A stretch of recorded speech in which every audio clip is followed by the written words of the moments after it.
Mironeza nshuti mwese muduteze amatwi ni Edirwe mubasuza kandi barikaze mu makuru yacu y'akakanya. Uburundi buremeza ko intambwe imaze guterwa yo kongera kugarukana umubano n'u Rwanda idasubira inyuma.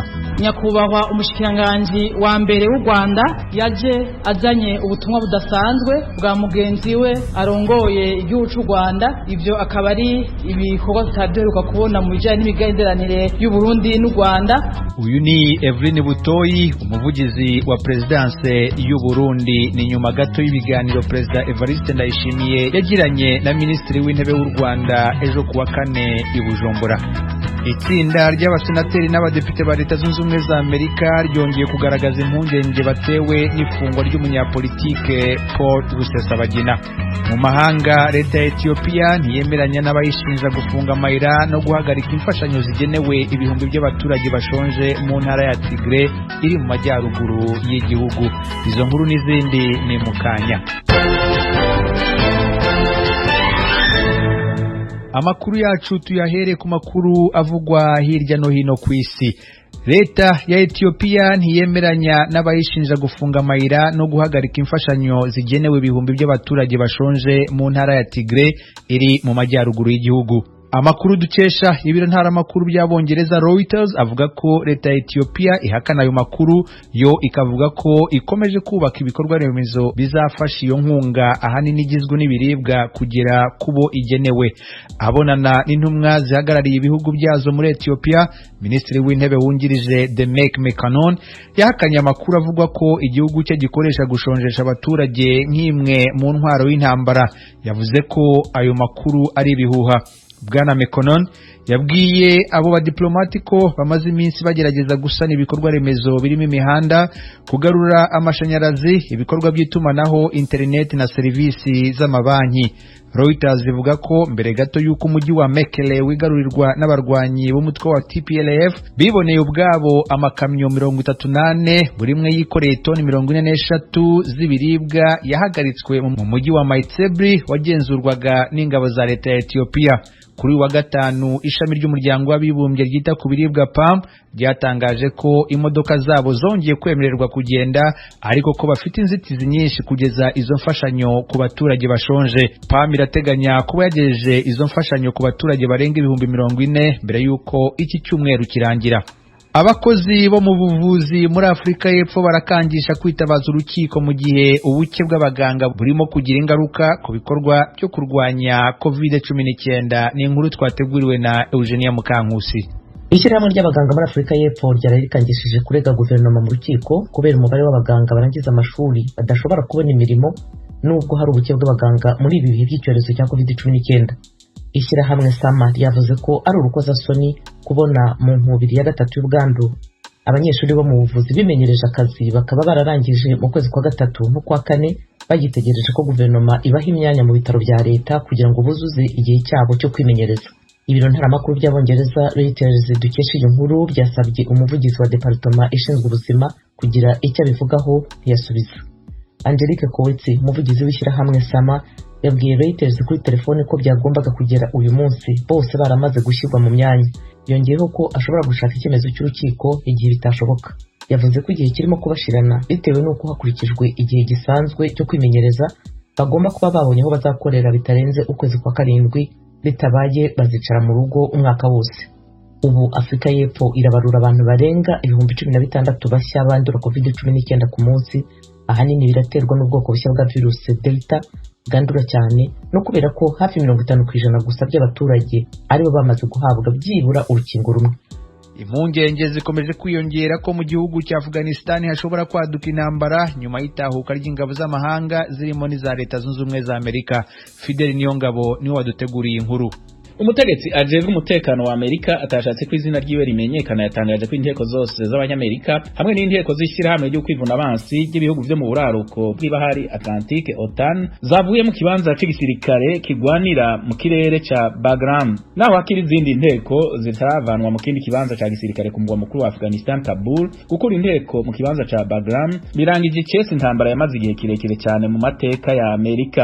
Mu kibanza ca gisirikare ca Bagram niho igisirikare ca Amerika Amerika cakwirikiranira ingwano yo mu kirere hamwe n'ibikorwa by'inteko zose ziri muri Afghanistan. Umutegetsi muri Afghanistan yamenyesheje ko ico kibanza kizoshikirizwa icese leta y'ico gihugu mu birori bizoba ejo kuwa gatandatu. Abatalibane barashimiye izo nteko kuba zivuye muri ico gihugu. Umuvugizi w'abatalibane Zabihullah Mujahid yatangaje ko ari intambwe nziza ko abanya-Afghanistan bazoronka umutekano n'amahoro inyuma y'uko inteko zose zo mu mahanga zivuye mu gihugu. Yamara abandi banya-Afghanistan barafise impungenge ku bijanye n'umutekano w'igihugu cabo. Abantu batari bake baravuye mu bice babamwo, bimwe muri ivyo bice bikaba vyigaruriwe n'abatalibane. Radio Ijwi ry'Amerika mu Kirundi n'ikinyarwanda. Inshuti zacu tubibutse ko mushobora no gukurikira amakuru yacu munyuze ku rubuga rwacu rwa internet kuri wa3.radio@voa.com. Mukanya turanyarukira mu karere k'ibiyaga bigari. Uburundi n'u Rwanda byumvikanye ko bigiye guhagurukira gusubukura umubano. Umuvugizi wa Presidence y'u Burundi atangaza ko ibi byavugiwe mu mubonano mukuru w'igihugu cy'u Burundi yagiranye na Minisitiri w'Intebe w'u Rwanda wari uhagarariye igihugu cye mu mihango yo kwizihiza isabukuru y'imyaka 59 Uburundi bubonye ubwigenge. Ni inkuru y'umunyamakuru w'Ijwi ry'Amerika Pierre Claver Niyonkuru uri i Kigali mu Rwanda.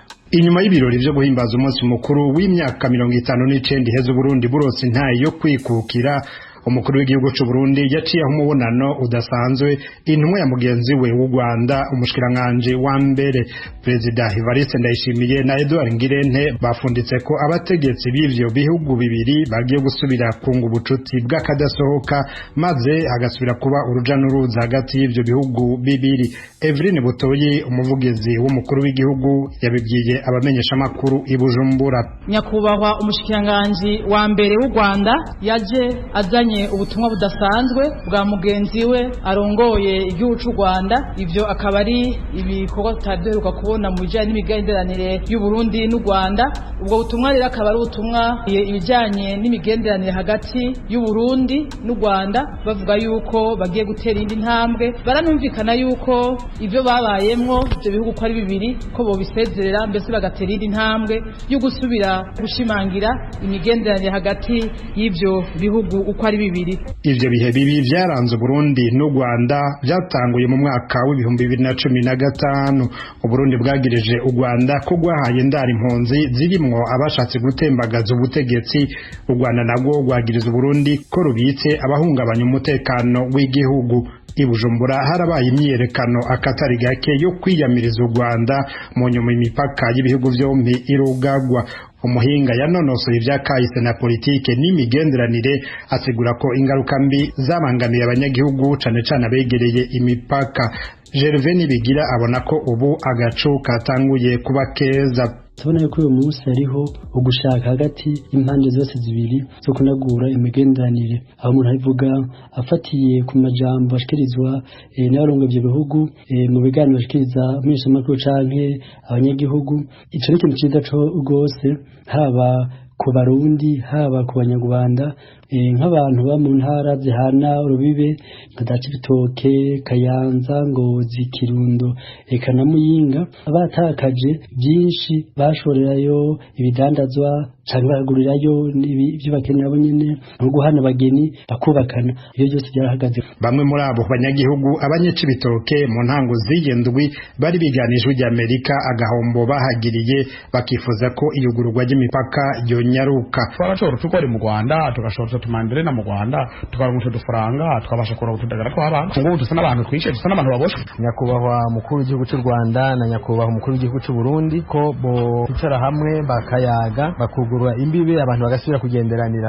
Icyo umuntu adafise hariya arasimbutse hariya arakironka, kandi nabo icyo badafise hariya mu Rwanda barasimbuka hano bakakironka. No ku ruhande rw'u Rwanda ni nkuko bisigurwa n'abanyabugarama mu karere ka Rusizi ahegereye umupaka wa Ruhwa. Barezaga bakazana imyaka ino natwe ibyo dukeneye twabizana. Hano twahakoraga amafaranga cyo munsi y'amafaranga 2,000 ku munsi, ariko ubu ngubu ko barafunze byahise bihagarara. Nkanjye niho navukiye ariko nza gusanga umunyarwanda imbandi mu gihugu cy'u Rwanda size tuvugana. Nubwo nagera ku mugezi imbandi kubona jama yanjye hakurya yego sinanayiha ukuboko ko nyihaye ukuboko urumva mba nkoze fraction. Ubu nukuvuga ngo ngewe ubu hano mu Rwanda ntakanye n'umuryango kuko manake igisokuru cyanye kishi cyo kwa mama kiri Burundi. Nubwo biruko umuhinga mu bya kahise na politike avuga ko hari gihe amajambo ya politike adaca jana n'ibikorwa mu kiringo ca vuba.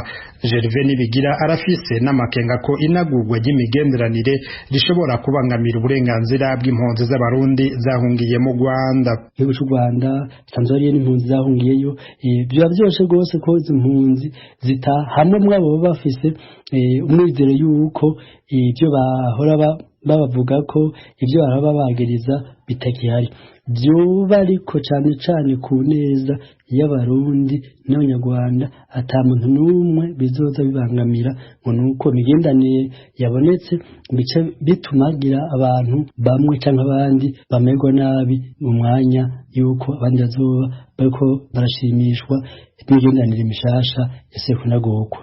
Mu butumire bwari bwahawe umukuru w'igihugu cy'u Rwanda, ijwi ry'Amerika rifitiye ikopi yavuye mu biro by'umukuru w'igihugu cy'u Burundi, Perezida Paul Kagame yishuye mugenzi we ati vy'ukuri ni ikimenyetso ciza cyo gusubira kunagura ubucuti bw'imigenderanire yamye hagati y'u Rwanda n'u Burundi. Mu kurangiza Perezida w'u Rwanda yongeye ati naho ntashoboye kuza nizeye ko vuba tuzoronka kandi kajyo ko kubonana amaso mu yandi kuko twemye tugiye kubandanya dukorana vya hagufi mu gukomeza ubucuti bwa kivukanyi hagati y'ibihugu byacu bibiri. Pierre Claver Nkuru, Kigali, ku bw'ijwi ry'Amerika. Itsinda ry'abasenateri n'abadepite ba Leta Zunze Ubumwe za Amerika ryongeye kugaragaza impungenge batewe n'ifungwa ry'umunyapolitike Paul Rusesabagina. Mwibaruwa bandikiye Minisitiri w'Ububanyi n'Amahanga wa Amerika Anthony Blinken baramusaba gukoresha inzira za diplomasi zose zishoboka Rusesabagina agakurwa muri gereza mu Rwanda. Mugenzi wacu Temistokle Mutijima uri mu burengerazuba bw'u Rwanda wasomye ibikubiye muri iyo baruwa aratugezaho iyi nkuru.